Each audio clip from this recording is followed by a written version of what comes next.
The afternoon sunlight was shining all over the campus, and the favored ones were doing their own things. The college students sweated wantonly on the playground, playing basketball, rugby, and football. Lovers lay on the grass, their faces covered by books, enjoying the spare time in the afternoon. Meanwhile, Louis was taking the delivery in his hand and walked towards his bicycle, determined to continue working hard for the day. He needed the money to support his living expenses. Though he didn't particularly enjoy his part-time job, he knew he had to accept it for the sake of his livings.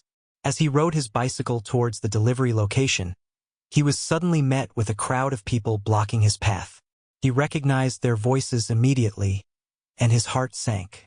It was Steve and his group of friends, the ones who often mocked and belittled him. Louis contemplated turning away, wanting to avoid them, but before he could react, they quickly surrounded him and one of them mockingly spoke up.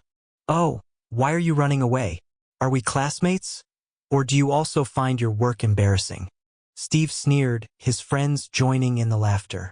Louis gritted his teeth in frustration. He despised Steve and his companions, but he was too tired to argue with them. Remaining silent, he endured their taunts. Steve noticed that Louis's lack of response and continued with a sneer. "What's the matter? I'm right, aren't I? You can't argue with that. Maybe you should drop out of school. With your meager salary, how can you survive? If you want, I can hire you as my valet. I'll pay you more. I have plenty of money. Ha ha ha." Steve's laughter echoed, followed by the laughter of his friends. They continued to ridicule Louis, suggesting he quit school and become a security guard or some other low-paying job. Their words stung, but Louis remained silent, infuriating Steve even more. Steve kicked Louis's bike forcefully, displaying his anger and dominance. "Are you deaf? I'll see how long you can endure." Steve shouted, his aggression escalating. Filled with anger, Louis pushed Steve in response. Steve fell to the ground and the fall was brutal. His friends stifled their laughter, refraining from joining in. Steve, seething with rage, stood up and retaliated by punching Louis in the stomach. Louis doubled over in pain, but as he raised his fist to fight back, Steve taunted him with a contemptuous tone. "Go ahead, fight back.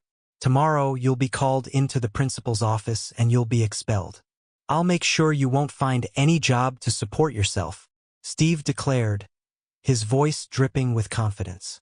Louis's eyes filled with rage, but he couldn't bring himself to strike back. Steve was right, he was able to ruin Louis's life easily. Steve's mother held influence within the school board, and his father was wealthy. Louis felt helpless, unable to retaliate. He rolled his eyes in frustration and released Steve. Steve laughed triumphantly, and his friends proceeded to beat Louis. They aimed their blows carefully, avoiding his face. Louis endured the pain, feeling utterly powerless against their bullies. After a while, Steve signaled his friends to stop. He approached Louis, grabbed his chin, and forced him to look up. "You're nothing but a pathetic insect. You should disappear. You're only fit to lick my shoes." Steve sneered, his words dripping with disdain. With that, he left, and his friends toppled Louis's bicycle before following suit. Louis struggled to his feet, his eyes burning with anger as he stared at his damaged bike on the ground. His fists clenched in frustration, but he knew there was nothing he could do. It had become a recurring occurrence, and he could only watch helplessly as they mocked him. They were right. He had nothing, while Steve's privileged background made him untouchable. After standing there for a while, Louis picked up his bike, composed himself, and continued his delivery work. The recipients of the packages also treated him poorly, checking the goods, paying him, and slamming the door in his face. It was an impolite act, but Louis had grown accustomed to such treatment. They all looked down on him. Steve despised him, and anyone who wanted to curry favor with Steve would also harbor ill feelings towards Louis. He wondered when this miserable life of his would come to an end. Clutching the money he had just received, Louis silently counted his earnings. He contemplated purchasing a phone for his innocent and beautiful girl, Judy. He was born in a poor family. His mother had passed away when he was only 8 years old, and his father was missing in a sale. Afterwards, he grew up in the orphanage. So he always felt inferior because of his lack of wealth and families. But Judy had remained by his side, bringing him immense happiness. Judy was his girlfriend, met in university. She was beautiful and innocent, and there were many people having crushes on her. However, she chose him as her Prince Charming. She never looked down upon him and always encouraged him to work hard. He started to envision their future together, promising that he would give Judy everything she desired when he became successful. As the afternoon sun began to set, casting a golden glow over the campus, Louis was going to finish his day's work. This was the final delivery he had to make. Oddly, the package he carried was an intimate item. He wondered who had wanted such stuff to be delivered to the dormitory. Shaking his head, he pedaled towards the destination and knocked on the door, waiting patiently. Several minutes had passed, and no one answered despite his repeated attempts. Just as he was about to give up, the door finally opened, revealing a disgusting and pretty face. Her curves are voluptuous, accentuated by her thin clothing that showed her figure. Her skin looked smooth and slightly sun-kissed, giving off a radiant glow that drew the eye. Her hair was long and flowing, framing her face in waves of honey-colored silk. However, what surprised Louis was her identity instead of the beautiful appearance. Judy emerged from behind Steve, wearing revealing pajamas and embracing him. Her eyes were closed, and she asked, "Steve, who is it?" Steve smirked and was about to respond when a sound caught their attention. A delivery box fell onto the ground. Louis stood there, his gaze fixed on Judy, unable to believe that this was his once innocent girlfriend. In his shock, he dropped the items he was holding. Judy heard the noise and looked up, locking eyes with Louis. Surprise flickered across her face for a moment, quickly replaced by contempt and indifference. Louis was about to speak when Steve interjected, taunting him, "What's the matter with you? Are you trembling in fear just by seeing me? You're nothing but a cowardly vermin, incapable of even the simplest tasks." Steve expected to see Louis's angry and helpless expression. But to his surprise, Louis stared past him at the girl by his side and shouted angrily, "Judy, what are you doing here with this bastard? You told me you were studying at the library. Why are you here?" Louis's voice sounded filled with despair, but Judy clung tightly to Steve's arm and weakly said, "What are you talking about? I don't even know you. Steve, I'm so scared." She buried her head in Steve's chest, and he held her, wearing a sinister smile as he looked at Louis, saying, "Are you insane? She's my girlfriend, and we're intimate. What's the matter, man? Jealous that you can't have such a beautiful girlfriend?" Louis couldn't believe what he was seeing. The girl he loved, who had always been pure and innocent, was pretending not to recognize him. Rage surged within him.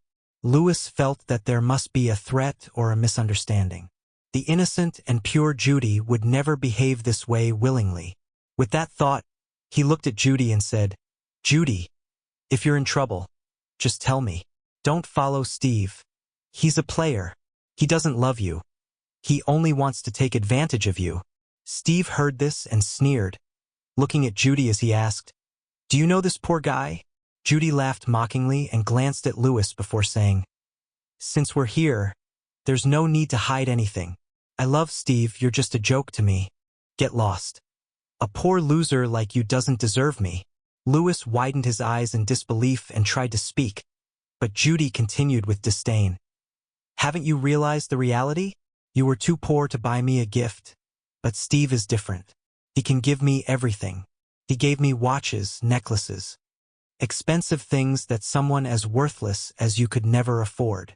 Do you really think I would love someone as poor as you?" She caressed the necklace around her neck, a precious piece that almost stung Louis's eyes with its reflection. At this moment, Steve understood what was happening. Judy was Louis's girlfriend. He burst into laughter, hugging Judy's waist and mocking Louis. "You're so poor you can't even keep your own girlfriend. Ha ha ha, what a shame. Someone like you can only dream of having a girlfriend. You should stick to your broken-down bike and continue delivering packages for the rest of your life. Ha ha ha." He kissed Judy on the cheek, his hand wandering down to fondle her breasts. With a smug expression, he lovingly said, "Judy, my darling, tell me what you want. I'll give you anything."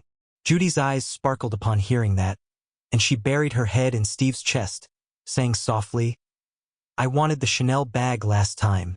They kissed passionately, the sound echoing in the room. Louis was consumed with anger, his eyes bloodshot, unable to think straight.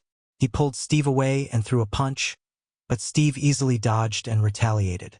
Nevertheless, Louis didn't give up. His anger fueled his fight. The commotion attracted the attention of students in the dormitory, who looked out and witnessed the intense brawl between Louis and Steve. Steve, being a football player, had a well-toned physique. In the end, Louis couldn't overpower him and was knocked to the ground. Steve spat on the ground, wearing a scornful smile as he said, "You can't even keep your girlfriend, and yet you have the audacity to fight for mine?" Judy joined them, and just when Louis expected her to help him up, she walked over to Steve. She touched his wound with feigned concern and said, "Steve, honey, are you okay?" Then she turned to Louis, who was struggling to sit up, and said, "Louis, I've told you before. I love Steve. You're nothing but a joke to me. Stop daydreaming. Here's your delivery money. Take it and leave." Judy took the money out of her pocket and dropped it on Louis's head before walking away with Steve. Just as they were leaving, Steve turned around and cruelly said, "Dare to hit me, and I'll show you what real suffering is." As they departed, Louis remained seated on the ground, his gaze fixed on Judy and Steve's retreating figures. His heart felt as though it were being torn apart by a wild animal. How could this be? How could his once innocent and beautiful girlfriend turn out to be like this? She had chosen money over him and went with the person he despised the most.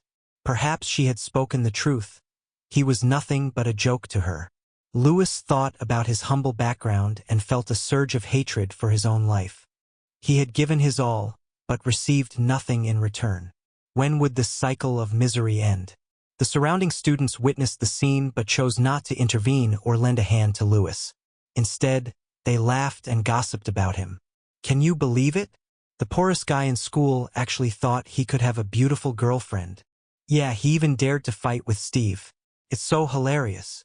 People like them will always choose someone like Steve. No one wants to be with a poor person. Exactly. He should know his place. How could someone as poor as him pursue such a beautiful girl? Mockery and laughter filled Louis's ears.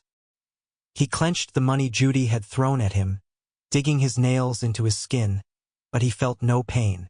Anger and despair consumed his mind. Gritting his teeth, he stood up, trying to ignore the sneers, and rode away on his bicycle. The eyes following him felt like monsters, reminding him to face the harsh and gloomy reality. In the messy motel room, Louis sat on the ground, his eyes hazy with drunkenness. Suddenly, he shouted and threw the empty bottle and cans aside to spare out his anger and depression. Then the next room came with a cursing sound, likely because of his scream and other noise, but Louis didn't care about it anymore. Bottles and cans colliding, his room was now a mess like a slum, overflowing with beer bottles and dirty clothes. And what worse, he couldn't afford the rent then since he had run out of the money for.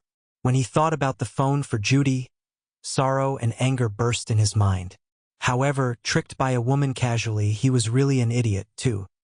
He opened one bottle and then gulped it down, his eyes looking into the distance, the light in his eyes as vague as his future. Thinking of the afternoon taunts, he swore that as long as he was strong enough, he would make Steve and Judy regret it for the rest of their lives. Louis laughed at his thoughts for a bit, then continued to drink. Suddenly his stomach boiled, and Louis rushed to the toilet to vomit. After rinsing his mouth, he fell exhausted on the bathtub's edge. Louis had drunk too much, his head hurting like being beaten with a hammer. He lay down on the tub's edge and fell asleep unconsciously. Time went by faster and faster. It's already midnight and the door opened. A girl coming in. Her name is Elena. A poor girl, but poverty couldn't cover her pretty face, nor the smoky makeup. Her delicate features were framed by hair that is often unkempt but still shined with a natural radiance. Her almond-shaped eyes were a deep shade of brown and sparkled with a hint of mischief. She made a smoky face in her working place. After finishing school, she had to work at a bar until late at night before returning home. It's all for life. Her work in the bar is mainly dancing and singing. Although it wasn't a glorious job and it was often talked about, she had no choice. Because that's the fastest way for her to earn money to live and attend college. After finishing university, she will find a serious and stable job. Elena thought so optimistically. She walked into the house, immediately frowning. Because the room needed to be neater. The room was filled with clothes and beer cans. Elena couldn't help but think of her housemate. He's a hard-working and seemingly lovely guy. He also does a lot of work. Maybe something terrible happened to him today. Elena thought so but didn't care too much because they weren't close. They haven't even said a word to each other since the day they shared the house. Just tomorrow he will clean the room. Elena went to the bathroom and got ready to shower. Just as she was about to undress, her gaze suddenly fell on Louis, lying on the bathtub's side. Elena jumped, almost screaming. Elena took a few deep breaths to calm down, then pushed Louis a few times. "Hey, are you okay? Wake up. You can't lie on the ground. You will get sick. And more importantly, I need to shower." Elena thought so in her heart. She pushed Louis a few times, but he didn't wake up. He seemed drunk. Thinking of the pile of beer pods outside, Elena could imagine how much Louis had drunk. Elena sighed, then tried to pull Louis back to her room. Louis was a guy, after all. It took Elena a lot of strength to pull him back to his room. Elena pulled Louis onto the bed and found a blanket to cover him. Just as she was about to leave, suddenly a warm hand grabbed hers.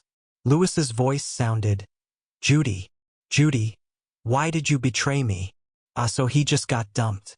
Elena thought so and tried to pull her hand away from Louis, saying, "I'm not your girlfriend.